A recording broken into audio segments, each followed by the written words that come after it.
Good morning, good afternoon, good evening, and good night. Welcome to the Fly With Us podcast. This podcast is bringing the art of conversation, self love, self care, mental health care and protection, life lessons, love lessons, and everything in between. I'm your host, Lady Bounce, and today we're going to talk about good nutrition. It's your boy Picket Fence eating salads. Eating salads. I like it. Word up. So let's jump into the mindfulness minute for today. When we take a moment to sit and breathe before we eat, we can get in touch with the real hunger in our body. We can discover if we're eating because we are hungry or we're eating because it's time to eat and the food is there. If we're paying attention to the taking of our time, we also know how much to eat. Mindfulness is recognize what is there in the present moment. What is there is the fact that we are still alive and your breath is still there. The food in front of you is available to help nourish your body and keep you healthy. Word up. Word. So do you have a problem? Overeating? No, I think I undereat, which is just as much of a problem as overeating. Because you are supposed to eat every 2 hours to keep your metabolism running. And I have a hard time eating when I'm not hungry. Even though my body is probably saying, hey, rumble, rumble, you need to put something in me. I'm not equating that I'm actually hungry, so I don't eat. Now, how often do you eat during the day? Well, I typically don't eat breakfast. And if I do eat breakfast, it's usually really late. So like say on a typical work day, I'll have coffee for breakfast and that's it. And then around 11 or 12, I'll eat lunch, come home from work around 3:30, have a snack. Not always a healthy snack, but just have something to eat that will hold me over until dinner. And then usually dinner's around 7 or 8. So I'm eating 3 times a day, but I'm not eating 3 times a day like I'm supposed to as far as breakfast, lunch, and dinner. Now, when you do eat those meals, are you usually eating something that's nurturing your body when you eat? What type of meals are you eating during those 3 different times? My after school snack, as I call it, is sometimes healthy. 90% of the time it's probably not. It's a convenience type of, something like a turkey sandwich or like a cheese roll up, which isn't, the best, or sometimes it's a veggie burger, but I don't want to eat anything that's too heavy, that's meal like, because I know in a few more hours I'll be eating dinner. But usually for lunch and for dinner, it's something healthy and sensible. But that after school snack it's a toss up between what's available, what's quick, because I usually come home and have a bunch of other stuff to do, so I really don't have the time to like sit and like cook something or make something that would be healthier. And then if I ate a salad for lunch, I don't want to come home and eat a salad again. I want something else. Oh yeah, I definitely understand that. I try to eat my first meal 11ish or after 11, because I remember reading a book called The Science of Being Well, where they talk about, it's been taught to us that breakfast is the most important meal. Get up and have a full breakfast, full balanced breakfast. But in this book, The Science of Being Well, it explains how and why you don't need to eat as soon as you get up. It explains that you eat dinner the night before. In most cases, I know in our case, it's around 8ish, between 8ish and 9ish. And then you usually chill and go to bed. So during that sleeping period, your body's breaking down the food that you ate the night before. And you usually have a waste deposit when you wake up in the morning. And you're fully charged, just like you plug your phone up at night. So there's really no need to grab for nutrition because you haven't expelled the nutrition that your body has been gathering and working with the night before. So it usually, I know a lot of people that stick to that. They usually don't eat till around 2 o'clock. I know our good brother Donald King, he said he usually doesn't eat until after 2 o'clock, until he's had his workout, he's done some work for the day. So he's expelled energy that he got from the previous night's meal. So then it's time for that meal so that you can get more nutrition. And just like the mindfulness minute, it said that, are you eating just because it's so-called time to eat? Are you eating because there's food in front of you? I think that's one thing to think about. Also, what are you eating when you do eat? Are you eating a balanced meal? Are you getting your fiber? Are you getting the vitamins that you need to perform your daily task? So as you were talking, I was thinking about like what I ate today, for example. So for breakfast, I had keto coffee. I ate my lunch around 12:15, but I had a salad. I had 2 fruit cups of pineapple, a fruit cup of applesauce, and then a whole fresh grapefruit that I peeled. And I had a student who was nice enough on her way in today for school. She brought coffee for me and 3 other staff members. So I had a large McDonald's coffee with Splenda on top of the salad and all of the fruit that I ate. So I felt energized after I ate it, because I put nothing in my body today except things that were good for me. And when I came home and I had my after school snack, I had a piece of pizza with chicken and onions on it. So not necessarily the best, but you know, they say pizza is kind of a balanced meal because you get all the 4 food groups.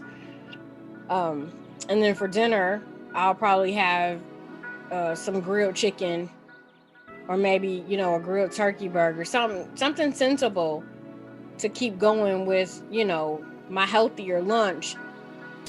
Kind of slipped on a pizza, but I try to balance it, you know, in my head by saying, you know, maybe I didn't eat all the great things today I should have, but I didn't eat anything bad.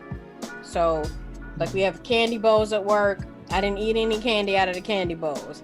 I have access to some not so healthy, you know, snacks and treats at work that I didn't partake in. So I try to like pat myself on the back for making those small gains, you know, and those small changes to my eating habit. Whereas before, if somebody said, hey, you want some of this candy, I'm all in it, you know, or hey, you want this, or, you know, we're ordering out for lunch, you want to order something. And I'm like, no, I packed my lunch today. I'm going to eat what I packed, versus going to Panera or Subway or something else that isn't as healthy for me, you know, for lunch. So I'm trying to get more disciplined in that regard. But sometimes it's hard because I crave those things that are, you know, quick and convenient. And when eating things that are quick and convenient, they tend to not be as healthy for you as something that takes a little bit longer to prepare. But I'm working on it. Those are small steps.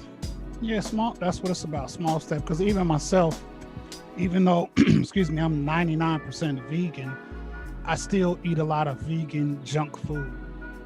And even though I've only eaten once today, it was vegan junk food. It was a vegan chicken sandwich. And I think that's something that I would love to improve on. Instead of that being the first meal, try to incorporate fruit, you know, so you get that sweet, like your old school cereal, something sweet we used to eat when we were kids, to have like some fruit. Plus fruit gives you energy. It's packed with lots of vitamins and nutrients, and some fruit has a lot of fiber, which you need to help continue to flush your system out. And then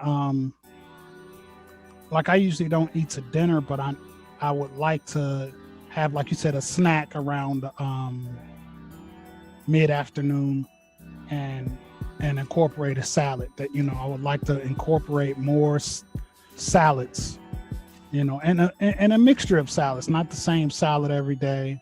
You know, maybe a spinach salad one day a romaine salad, and and throw some extra vegetables in there, different peppers. I love jalapenos. I like putting mushrooms in my salad. So, just to mix it up, because I know if you're eating a salad every day, you could get bored with eating the same thing. So I think it's best to mix it up, and you can mix it up with lots of different things. You could put I don't particularly like them, but if you like them, watercress, snap peas. I don't like snap peas either, but that's something you could put in your salad. You could put peppers, red, green, yellow peppers. You can put mushrooms in your salad, onions, garlic, just different things to mix it up. And if you're a meat eater, try to get some non-processed meat. Grill you some chicken on the George Foreman grill, or if you have a barbecue grill, and especially if you're a meal prepper, cook you enough chicken thighs and breasts to last you a few days, so that you can cut up and throw on your salad or bake it. But try not to fry it. I know fried chicken is addicting, and it's easy to make that feel like you're having a box of chicken by throwing the crispy chicken on top of it.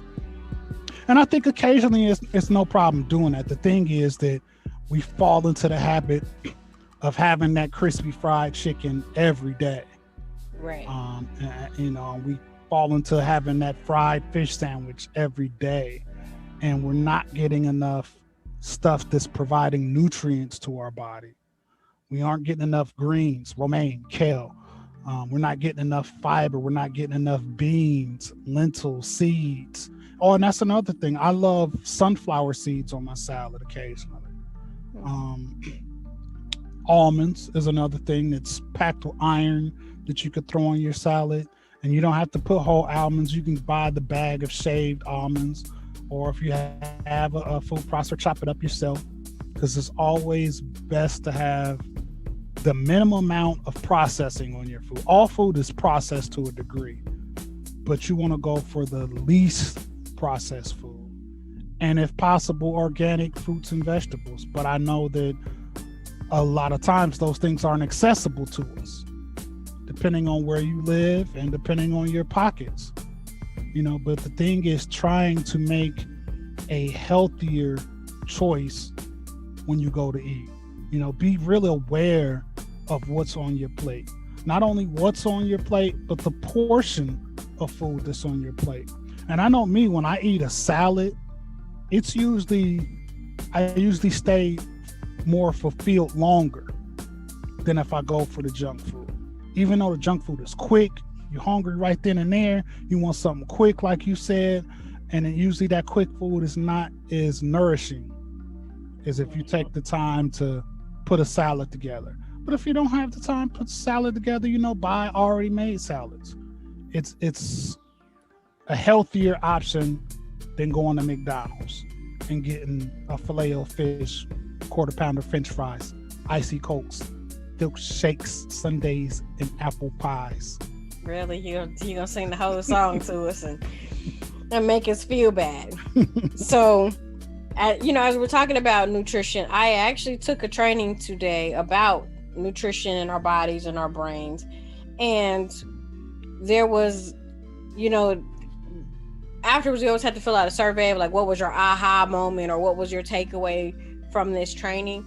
So actually in that training, there were 12 foods that they listed that are healthier and better for you if you cook them than if you eat them raw. And that was kind of like, wow, because you hear so much stuff. It's like, oh, eat it raw, don't cook it, don't season it, stuff like that. And that's how it's healthier for you. But there are some foods that when they are steamed, not necessarily fried, but when they are steamed, they release hidden nutrients that are in the foods. So I'm going to go through a couple of them now. We all have the same internet, so you can just Google 12 foods that are healthier for you if you cook them. The number one thing on the list is something that I find near and dear to my heart, and that is tomatoes, because I hate raw tomatoes. I don't like the texture. I don't like the feel.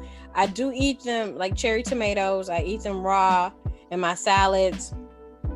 When I'm at Olive Garden, I eat the sliced tomatoes in the salad, but I have to definitely hide it, if you will, with other pieces from the salad or other things in the salad, because I hate raw tomatoes. So if you, like me, don't like raw tomatoes, try them steamed or stewed. They release a special vitamin, an extra vitamin C, when you steam them. So I was like, asparagus. Yeah. I know. I thought the same thing. I was like, yes, somebody is in my head. So asparagus, we know, has vitamin A, C, and E, but those vitamins are boosted 16 to 25% when you steam your asparagus versus when you eat it raw. So I'm like, that was good to know. Spinach is another one. Wow. I like raw spinach in my salad. I actually prefer a spinach salad over a romaine salad, but I will eat a romaine salad if that's all, that is available. But I prefer spinach. When I go to Subway, I don't get lettuce on my sandwich. I get spinach instead. So this part, it says, ever notice how this dark leafy green shrinks when you cook it? That means you're likely to eat more of it. So because spinach shrinks when you cook it, you eat more of it and you don't realize how much of it you're consuming. You're getting more of it in your body and more of it in your system, which is better for you. And I was like, Then cooked spinach increases your body's absorption of iron and calcium by 53%. So steam your spinach. You could even fry it very lightly in a skillet, but cook your spinach. That's good to know. Your favorite, mushrooms make the list. Antioxidants are released when you cook your mushrooms versus if you have them raw. Higher levels of potassium, which I didn't know mushrooms had potassium, but higher levels of potassium are released depending on how you cook it. And then niacin and zinc is increased when you steam your mushrooms. Celery, carrots, green beans. I don't really know too many people who eat raw green beans, so there's that. Kale, of course. Kale is very hard to chew if you don't steam it or cook it. I mean, I've seen people eat raw kale. I like the kale salad that they have at the grocery store, but it is sometimes hard to chew when you don't steam it. So steam your kale. Yeah, and speaking of kale, I eat a lot of raw kale on my salad, but like you said, it's hard to chew, so I tear it up. I really tear it up before I put it in my salad. And I'm curious, I'm gonna have to look it up. We'll be talking about it again later, I'm sure. But is it harder for your body to process the nutrients since it's so much harder to tear up the kale? And I'm sure it is, since you're saying that it provides you with more if you do cook it. Mm-hmm. So I don't eat a lot of this. I don't know if you do, but eggplants are on the list. And it says that steamed eggplants allows its components to bind together with your bile acids, which allow your liver to more easily break down cholesterol and reduce its presence in your bloodstream. So if you eat eggplant, it's better to steam it or grill it versus eating it raw. Now, I know we were talking about this the other day. I don't recall having eggplant, but I know you were mentioning it a lot of different meals that I've had it in there, and that could very well be so. I mean, but I've never gone out and bought an eggplant. So I mean, I'm gonna have to look that up because I don't even know how you would cook it. Especially like if it's not something that's already prepared, which that's something that we're trying to move towards, is preparing our own food. So I'm definitely gonna have to look up some recipes on that. I've seen people on the internet make fake bacon out of eggplant, cut it in thin strips, and they put what's that, liquid smoke and yeah, maple on it, and it kind of, I guess it's supposed to make it seem more like bacon. I haven't tried it. Looking at it seems like a hard process to go through. But yeah, I hear that eggplant has a lot of valuable nutrients that you want to add to your body. Okay, so I might as well finish. Since I've started, I might as well finish. All right, Brussels sprouts. I don't know anybody who likes raw Brussels sprouts. I just want to put that out there. So it says cooking this particular vegetable causes the glucosinants in it to break down into compounds that are known for having cancer-fighting capabilities. Some of the sugars that are found in raw Brussels sprouts can prove difficult to digest. So when you cook this vegetable, it will help you to avoid bloating and gas associated with raw Brussels sprouts, which goes the same for broccoli. Broccoli produces a lot of gas and bloating, and it recommends that you steam broccoli as well. And last, oh no, not last, almost last, potatoes. Now, I don't know anybody who eats raw potatoes besides potato chips. Grandma. Yes, God rest her soul. Grandma did eat raw potatoes, which I yes, thought indeed. That was real weird. God bless the dead, but she used to eat them dirt and all. Yes. So this says that when you cook your potatoes, they contain a high concentration of the toxin solanine. On top of that, raw potatoes have anti-nutrients, which are substances that prevent your body from absorbing the vegetable's key vitamins and minerals. So they recommend that you boil, roast, or bake this vegetable because the uncooked starch in raw potatoes can cause all kinds of digestive discomfort. And the last thing we want on our weight loss journey is discomfort in our digestive tract or area, because that is bloating, that's stomach issues, that's not being able to eat properly and not being able to empty yourself out properly when you go to the restroom. So that's definitely important. You don't want anything that's going to block you up at all. Right, definitely. You all right, and flushing yourself at all times possible. And so last but not least on our list is artichokes. I can't eat those raw. Yeah, that's weird. I've actually only had artichokes, I think, 1 or 2 times. I tried it at Penn Station. They have artichokes, and they grill them on a little flat grill. And other than that, I can't even remember a time that I had artichokes. I'm not even sure if I like them or not. I've had pickled artichokes. They taste kind of like salty, vinegary, like a pickle, but it's an artichoke. So for this vegetable, it says that the artichokes are an antioxidant powerhouse, and they're one of the vegetables that are healthier when they are cooked. In order to get the most bang for your buck in that regard, you need to cook them. Steaming artichokes increases their antioxidant levels by 15-fold. Boiling them only boosted them by 8-fold. So steaming them is better. Even popping them in a microwave can enhance their antioxidant content. The reason why boiling isn't the best option is that this cooking method can cause the vegetables to lose certain water-soluble vitamins in the water.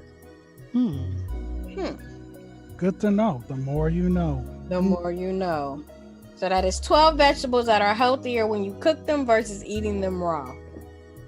That's real powerful information right there, because I know a lot of people are on this raw vegan tip, which is very, even though I'm mostly vegan, that's hard for me because I like my food cooked and I like it hot. Even my food that's cooked, I still want it hot. You know what I'm saying? I don't want it cooled off. I like to take it off the grill pan or whatever and eat it right then and there while it's still smoking. I mean, that's just the way I like to eat my food. You could never be a new mom, because new moms get used to eating cold food really quickly. So yeah, you could never. You better get you some wind and learn to blow for that baby. Blow for that baby. Blow it off real quick. I just can't do it. I can't do it. And I commend you for doing most of the feeding of the kids, but they was breastfed, baby, so they was on that milk, and that milk was warm. See, you start off eating warm food. You start off, so you used to eating warm, hot food. You just meant to eat hot food, I think. You're just meant to eat it. The only thing I don't like hot is a salad. I don't want fried lettuce. No, that doesn't even sound good. And still, it's difficult for me sometimes to really get a salad down because it's cold and it's in your mouth and it's cold. But I'm trying to get better. A lot of chewing too. Yes. So that leads me to our self-care assignment for this week. Okay. Our self-care assignment, which we kind of had this one before, but we're doing it again because we are trying to be hard body about our health. That is one important thing in self-care, is your own health. So if we've done it before, which I'm sure we have, we're doing it again, especially because it's May going into June. Everybody wants their summer body. I'm just going to be summer pudgy. It is what it is, getting started late. But our self-care assignment for this week is a salad a day. And if you are participating with us, please, in the comments, show us your salads that you eat. Show us what kind of varieties of salads that you eat. And don't be scared if you throw eggs on your salad, turkey, ham, whatever you throw. We just want to see those variety of salads so that we can all see that there are healthier options and a variety of way to eat your food. So please share those pictures with us on Facebook and IG on Twitter. Show us your beautiful salads. Word up. Show us that beautiful bean footage. Exactly. And it makes me think, I was watching this podcast earlier, Mara Live, which we are going to be on Mara Live May the 29th, I believe it is. It's 6:30. So make sure you follow us, follow her on IG. It's going to be live on IG. And her guest this past weekend was Molly Blackshear, who was the owner of 1610 Cafe.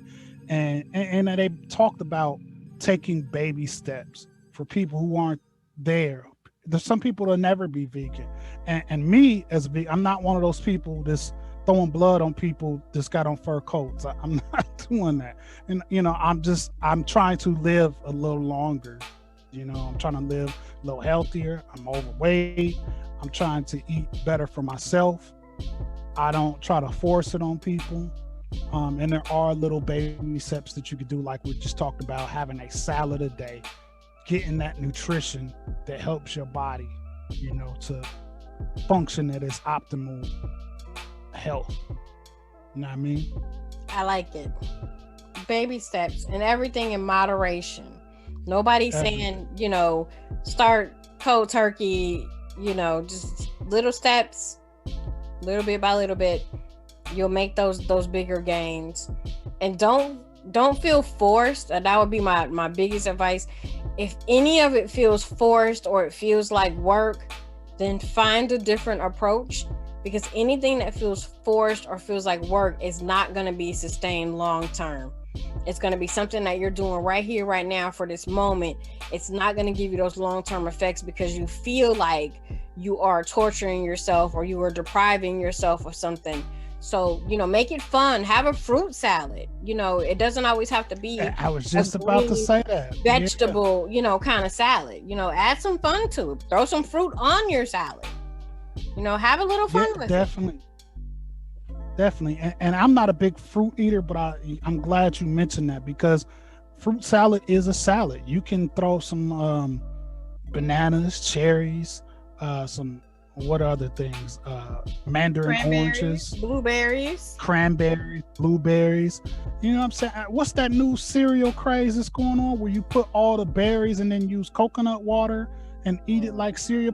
I haven't tried it myself, but people are going crazy about this. Blueberries, raspberries, blackberries, and put, instead of using milk, use coconut water and eat it like cereal. I think things like that are about the psychological effect of eating cereal, because a lot of us, we're not kids anymore, but we still love cereal. And I think that it's about being mindful. Is this thing that I am about to consume giving my body what it needs to work at its optimum health? I think if we think more cautiously about that when we sit down and eat, or you probably should do it before you sit down and eat. Do it when you're going to prepare your food. Whatever I'm looking for in the refrigerator or in the cabinet, is this going to give my body what it's actually craving? What is my body actually craving? And there are charts all over the internet that and I have a few saved in my phone actually that I actually share with my coworkers, where it says if your body is craving chocolate and salt, eat this instead, and it gives you a healthier alternative. Or if your body is craving something sweet, then this is what your body is lacking, and this is why you're craving this. So play around. Like I always say, we all got the same internet. Search for those food equivalent charts And that way, when you are craving something that would be considered unhealthy, you can eat the healthier alternative and give your body what it's really looking for, what it's really craving. So that's important to keep in mind. Word up. Now, for my favorite part of the show,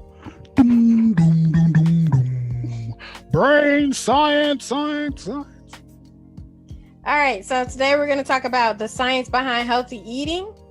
So most of us know what foods are healthy and unhealthy. It's finding a way to make healthy eating a way of life that trips most people up. So let me give you some simple ways that we didn't already talk about. It's never too late to start reducing your consumption of pre-packaged foods. Sugar, salt, red meat, those things, you should always consume them in moderation. We talked about those convenience foods. Typically, those convenience foods are high in salt, they're high in fat, because they're cured with salt to make them last longer and give them a longer shelf life. So you want to have those things in moderation. Eating a diet that is rich in fruits, vegetables, nuts, seeds, bean plants, plant oils, and whole grains is best for human and planetary health. It is also better for sustained weight loss if you add these things to your diet more and more slowly over time. None of this is going to happen overnight. So, here are some brain benefiting foods that also protect your heart and blood vessels. Green leafy vegetables. Leafy greens such as kale, spinach, and collards and broccoli are rich in vitamin K, lutein, folate, and beta carotene. Fatty fishes. I know we all like our catfish and our catfish nuggets, but that is one of the unhealthiest fish that you can consume because they are bottom feeders and they really kind of feed off mud and dirt. Sorry if I ruined your dinner, but you might want to try some of those healthier fish that swim above. Like salmon. Salmon is a really good fish for the omega-3 fatty acids that your body needs and craves for nutrients. You really just, as someone who loves shrimp and crab and lobster, it is a struggle to stay away from the bottom feeders. But if at all costs you want to stay away from those bottom feeder kinds of seafood because they're not as good for you. So you also want to choose fish that's low in mercury, like salmon, cod, pollock, and in moderation, canned tuna is really good for you. If you can get fresh tuna or fresh tuna steaks, of course, fresh is always better than canned. But if you can't, tuna fish in a can, there you go. And when you get that tuna in a can, look for tuna that is in water. Yes. Water. Read the label. Because some of it's in oil and other preservatives, but look for tuna that is in water. Yes, because it is fresher and better for you because it's not just sitting in oil and salt, which is to think about is gross. All right, so avocado and flax seeds, they are packed with omega-3 fatty acids, just like salmon and cod and pollock. Berries contain flavonoids, which is a natural plant pigment that give berries their color. It also helps improve your memory. So we're talking about our brain, talking about our mind, talking about being around long term. Berries help with that. Coffees and teas. Those with higher caffeine consumption score better on tests of mental functions than people who didn't consume caffeine. Now, I'm not saying go out and drink 15 cups a day. 1 to 2 cups is really all you need, to have moderation. And just like your salad, be mindful of what you're putting in your coffee, because the more creams and syrups and sugars you put in your coffee, you are dulling the health benefits of a good cup of coffee. They recommend you have black coffee. If you can't have black coffee, look for those syrups that are sugar-free, that are calorie-free, to give your coffee some flavoring. Splenda is always good, or stevia. Try to stay away from sugars if all possible, because again, the more you put on it or the more you put in it, you're taking away those health benefits. Walnuts, we all know that nuts are good for us, but they have alpha linoleic acid, which are ALAs. They help lower your blood pressure and protect your arteries. They also are a great source of omega-3 fatty acids. So with all of that, here's some quick tips to make healthy eating work for you. Planning ahead makes it easier to cook from scratch. Keeping your processed foods out of your kitchen as much as possible also makes it easier for you to reach your health goals. Make meals or roast veggies for the week on Sunday. So on that Sunday afternoon when you're having a lazy Sunday, do your meal prep for the whole week. Cook something really big, stack it away for the week. Pack your lunch for the whole entire week. And you can pack variety. So you don't have to eat the same thing Monday that you eat on Tuesday or Wednesday. Mix it up. Chop and prepare your ingredients the night before. So I know a lot of people are fans of crock pot meals. So in that same regard, you're going to chop up your things the night before you're actually going to cook them. That way, when you do go to cook, you not only save time, but you are more jazzed about eating what you're going to eat because half of that prep time is already done and taken, off the table. So when you don't have time to wash and chop your vegetables, frozen vegetables work just as good. If you take that Sunday meal prep time and you cut up a bunch of fresh peppers and onions and mushrooms, throw them in a freezer bag. That way they're always at the ready whenever you need them and they maintain their crispiness as opposed to buying fresh vegetables that end up going bad in your refrigerator if you don't eat them in a day or so. Make sure that you rinse all your fruits and veggies the night before you're going to cook them so that they're ready to go when you're ready to eat. Peanut butter and almond butter in a food processor makes a really good healthy snack. You can try it on rye bread or crackers or celery. Nuts and seeds are always perfect as an on-the-go snack. So think of a trail mix without the M&Ms or without the chocolate chips in them. Those things are healthy and it's something that you can graze on all day. If you are someone who sits at a desk all day and you just like to graze, if you're gonna graze, trail mix, homemade trail mix is a better option than hitting the vending machine, getting chips or getting a candy bar or something like that. And it's gonna give you energy and sustain you for a longer period of time than if you got a bag of Skittles. It's much better for you that way. Word up. Word up. So, that brings us to the close of another Fly With Us podcast. We want to thank you for flying with us. You can find us on all social media, IG, Twitter, Facebook. You can hear us wherever you find your favorite podcast. And if you would like to help us continue what we're doing, bringing you beneficial information for your mind, body, and your soul, you can become a patron. Our information about Patreon is on our Facebook page. It is also in the description notes for every show. Remember to check us out on the Tomorrow Live show on May the 29th at 6:30. I'm your boy Picket Fence. I'm Lady Bounce. We out of here. Peace. Peace.